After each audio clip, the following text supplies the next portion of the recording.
Dans un village paisible du Mali, entouré de terres rouges, de vastes champs et de hauts baobabs, vivait un chef de village sage nommé Amadou. Pendant plus de 30 ans, Amadou avait régné sur le village de Kandara. Il n'était ni le plus fort, ni le plus riche. Mais il possédait quelque chose de plus précieux, la sagesse et la justice. Sous le grand baobab qui trônait au centre du village, il s'asseyait chaque matin pour écouter les problèmes des villageois. Des paysans venaient se plaindre de conflits fonciers, des pêcheurs se plaignaient de leurs droits sur la rivière.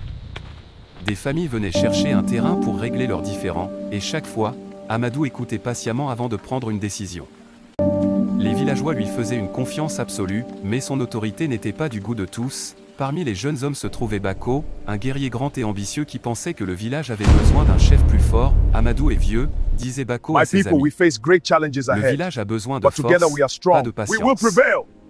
Beaucoup de jeunes hommes admiraient Bako pour son courage et sa force. Bientôt, des rumeurs commencèrent à circuler dans le village. Le chef est trop faible, le village a besoin de changement. Amadou entendit les rumeurs, mais il garda son calme. Un soir, Bako rassembla de nombreux jeunes villageois près de la rivière. Je peux mieux protéger ce village qu'Amadou, déclara-t-il fièrement. Si je deviens chef, notre village deviendra le plus puissant de la région. Certains villageois acquiescèrent, mais d'autres restèrent silencieux. Parmi eux se trouvait Kofi, le conseiller le plus fidèle d'Amadou. Kofi avait servi Amadou pendant 20 ans et croyait profondément en sa sagesse. Le lendemain matin, Kofi s'approcha du chef sous le baobab. « Chef Amadou, dit-il doucement, Bako convoite votre poste. » Amadou hocha lentement la tête. « Je sais. Vous devriez le destituer avant qu'il ne devienne dangereux, » conseilla Kofi, mais Amadou secoua la tête. Un chef qui craint son peuple a déjà perdu son pouvoir. Quelques jours plus tard, Bako défia ouvertement le chef. Devant tout le village, il se dressa, fier et droit. « Je te défie pour le pouvoir, » annonça-t-il. Un murmure d'étonnement parcourut la foule. Cela faisait des années que personne n'avait osé défier un chef.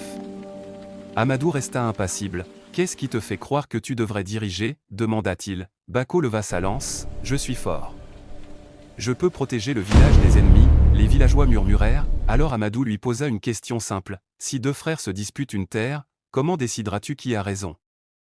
Bako hésita. « Je partagerai la terre équitablement. » Amadou acquiesça. « Et si la terre est indivisible ?» Bako garda le silence. Amadou se tourna alors vers la foule. « Diriger, ce n'est pas une question de force, » dit-il doucement, « c'est une question de justice. » Les anciens chuchotèrent entre eux, mais Bako n'était pas prêt à abandonner. Cette nuit-là, une crise soudaine frappa le village. De fortes pluies provoquèrent le débordement de la rivière voisine.